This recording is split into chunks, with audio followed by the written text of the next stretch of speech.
አሳዛኙ የቀነኒ አሟሟት። በኢትዮጵያ ከ101 ሰው ራሱን እያጠፋ ነው። የታዋቂው ድምፃዊ አንዱዓለም ጎሳ ጮኛ ቀነኒ አዱኛ ትናንት ከመኖሪያ ቤታቸው ወይም አፓርታማ ላይ ወድቃ ሕይወቷ ማለፉ ሲሰማ በርካታ ሰዎች ደንግጠዋል። ቀነኒ አዱኛ ሞዴልና በማህበራዊ ሚዲያው ላይ ንቁ ተሳትፎ የምታደርግ በመሆኗ በበርካቶች ዘንድ ትታወቃለች። ማታ ሊፈጠር ከአንድ ቀን ቀደም ብላ የልደቷ ፎቶ ስትነሳ እንደነበር ብሎም በቲክቶክ ላይቭ ከሰዎች ላይ ስታወራ እንደነበር ተነግሯል።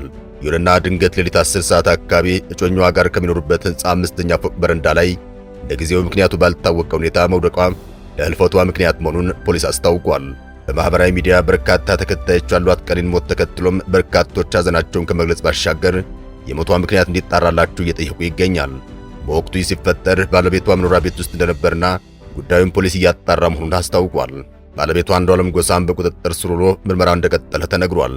ቀነኒን ከወደቀችበት አንስቶ ወደ ሆስፒታል የወሰዳት ራሷ አንዱዓለም እንደሆነም ተነግሯል። ፖሊስ የሟቹ አስከሬን ላይ ተጨማሪ ምርመራዎች እንዲደረጉ ወደ ዳግማዊ ምኒልክ ሆስፒታል መውሰዱን የገለጸ ሲሆን የአርቲስት አንዱዓለም ማናጀር የሆነው ሌሊሳ አንድሪስም ይናረጋግጧል። የቀብር ስነ ስርዓቷም ዛሬ ሮብ በቅድስት ሥላሴ ቤተክርስቲያን እንደሚፈጸም ታውቋል። በርካቶች አሟሟቷ በፍጥነት ተጣርቶ ይፋ እንዲሆን እየጠየቁም ይገኛል። እስካሁን ባለው ሁኔታ ቀነኒ ራሷን አጥፍታለች ነው እየተባለ የሚገኘው። ነገር ግን ጉዳዩን ፖሊስ ይፋ እስከሚያደርገው ድረስ እንደዚያ ነው ብሎ መደምደም አያስፈልግም። የፖሊስን የመጨረሻ የምርመራ ውጤት መጠበቅ ያስፈልጋል።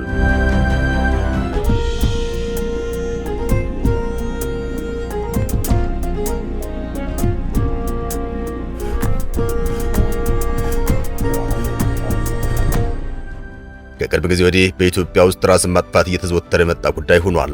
ብንሄድ ይሻለናል በሚል ዘመቻ በርካታ ወጣቶች ኢትዮጵያ ውስጥ ራሳቸውን ሲያጠፉ እንደቆየ ይታወሳል። ለዚህም በርካታ የሚጠቀሱ ምክንያቶች ያሉ ሲሆን ምክንያቶቹ ከውጭም ከውስጥም የሚመጡ ናቸው። እንደ ዓለም አጠቃላይ ስልጣኔው የተመሰረተበት ሳይንስ መንፈሳዊ ድርቀትን በመፍጠሩ ምክንያት የሰው ልጆች ተስፋ በማጣት ራሳቸውን ወደ ማጥፋት ይሄዳሉ ተብሎ ይታሰባል። በሀገር ውስጥ ደግሞ ግጭቶች፣ የኑሮ ውድነት፣ ሥራ ማጣትና ድብርት የመሳሰሉት ወጣቶችን ራስን ወደ ማጥፋት የሚገፋፉ ምክንያቶች ናቸው።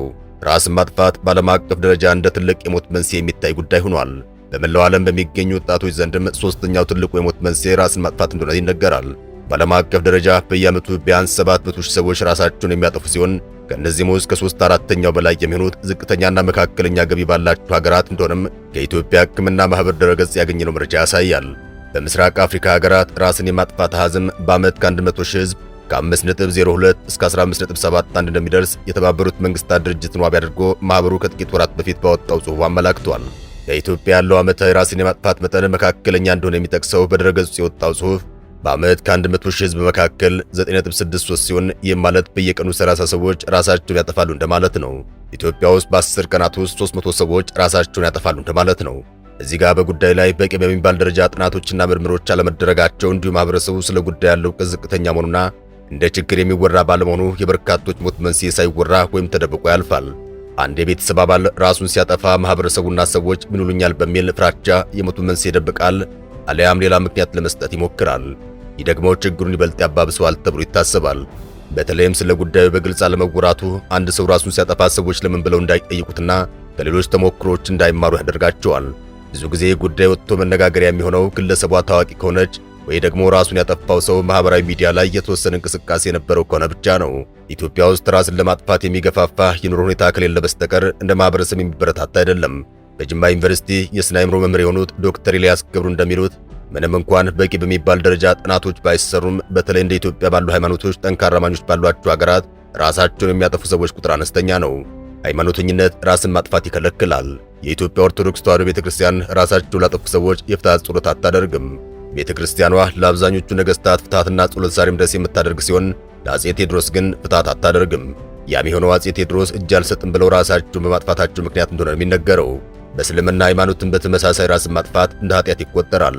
ስለዚህ አይበረታታም። በኢትዮጵያ የኮቪድ ወረርሽኝ ከገባበት ጊዜ ጀምሮ ራስን ማጥፋት በተደጋጋሚ ይከሰታል። አንድ ሰው ከምድር ተነስቶ ራሱን አያጠፋም።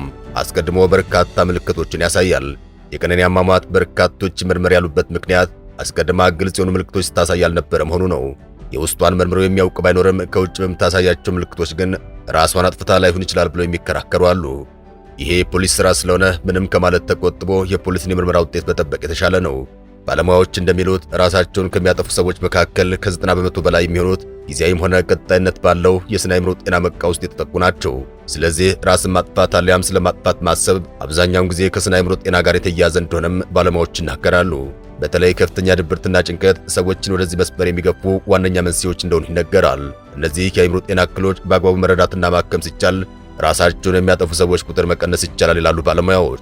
ከፍተኛ ድብርት፣ ምክንያት የሌለው ጭንቀት፣ የባዶነት ስሜት፣ ደጋግሞ ራስን መውቀስ፣ ምንም የማልጠቅም ሰው ነኝ እያሉ ማሰብ፣ ተስፋ መቁረጥ፣ የሚረዳኝ ሰው የለም ብሎ ማሰብ፣ ከባድ ድካምና አቅም ማጣት፣ የእንቅልፍ መዛባት፣ ብዙ መተኛት አሊያም እንቅልፍ ማጣት፣ ስራና የግል ጉዳዮች ላይ ትኩረት ማጣት እንዲሁም የምግብ ፍላጎት መቀነስ ዋነኛ ምልክቶቹ ናቸው።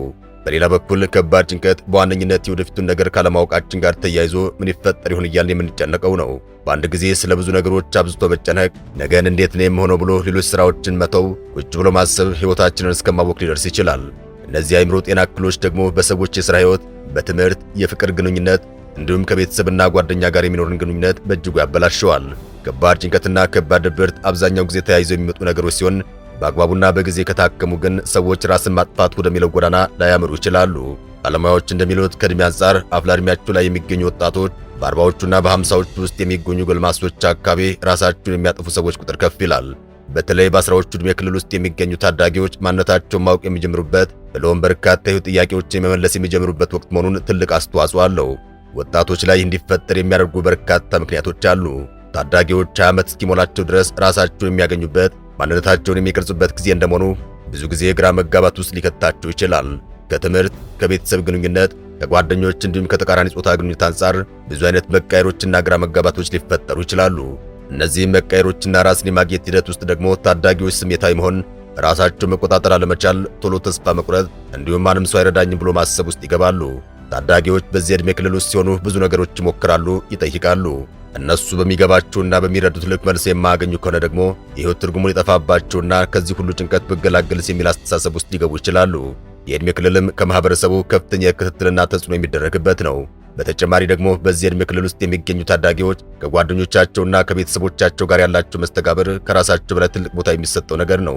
በአጭሩ በዙሪያቸው ባሉ ሰዎች በቀላሉ ተጽዕኖ ውስጥ ይገባሉ እንደማለት ነው። በራሳቸው ብዙ ነገሮችን መወሰን አይችሉም። ይህን ተከትሎም አንድ አስጨናቂና ከነሱ ቁጥጥር ውጭ የሆነ ነገር ሲያጋጥማቸው በቶሎ ተስፋ የመቁረጥና ራስን ወደ ማጥፋት ሊያመሩ ይችላሉ። በሌላ በኩል ደግሞ ይህ የዕድሜ ክልል ጥቂት የማይባሉ የአእምሮ ህመሞች ራሳቸውን የሚገልጡበት የዕድሜ ክልል ነው። በዘር የሚመጡ ህመሞች ሆነ ሌሎች የአእምሮ ህመሞች በትክክል ህመም ሆኖ መታየት የሚጀምሩት በዚሁ የዕድሜ ክልል ውስጥ ነው። ሰዎች ራሳቸውን ሊያጠፉ የሚችሉት አሊያም ራሳቸውን ስለማጥፋት የሚያስቡት በሁለት ዋና ዋና ምክንያቶች እንደሆነ ይነገራል። የመጀመሪያው የአእምሮ ጤና መታወክ ምክንያት ሲሆን፣ ሁለተኛ ደግሞ ድንገተኛ የሆነ አሳዛኝ ወይም አስደንጋጭ ክስተት ሲያጋጥማቸው ነው። በሆነ አጋጣሚ ከሰዎች ጋር ሲጣላ ወይም የሚያስጨንቅ ነገር ሲያጋጥማቸው በቃ እኔ ብሞት ይሻለኛል፣ ምንም የማልጠቅም ሰው ነኝ የሚሉ ሰዎች ለዚህ ተጋላጭ ናቸው። በማህበረሰባችን ውስጥ እንደ ቀልድ የሚባሉ ለምሳሌ ፈጣሪ ውሰደኝ፣ በቃ የኔ ህይወት ትርጉም የለውም አይነት ንግግሮች ሰዎች ሲያዘወትሩ በጊዜያዊ ንዴት ውስጥ ሆነው አለያም የምር መሞት ይፈልጋሉ ተብሎ ማጣራት ያስፈልጋል። ግለሰቡ ከሌላ ጊዜ በተለየ መልኩ የጸባይ መለዋወጥ፣ ዝምታ፣ እንቅልፍ ማጣት፣ ጭንቀት የሚያበዛ ከሆነ ቀረብ ብሎ መጠየቅና በግልጽ ማውራት እጅግ ጠቃሚ እንደሆነም ባለሙያዎች ያስረዳሉ። የሚወዱትን ሰው ያጡ ሰዎች፣ ሀብት ንብረታቸው የጠፋባቸው ሰዎች አለያም ከፈተና ያወደቁ ተማሪዎች ራስን ስለማጥፋት የማሰብ ዕድላቸው ከፍተኛ መሆኑን ተከትሎም በዙሪያቸው ያሉ ሰዎች ሊከታተሏቸው ይገባል። ይህ ብቻ ሳይሆን እንዲህ አይነት ነገር ሲሰማ ቶሎ ወደ መንፈሳዊ ቦታዎች መሄድ ያስፈልጋል። የቀነኒን ጉዳይ ፖሊስ የያዘው ሲሆን የመጨረሻ ሪፖርት ይፋ እንደሚደረግ ይጠበቃል። አበቃን። መልካም ጊዜ ተመኘን።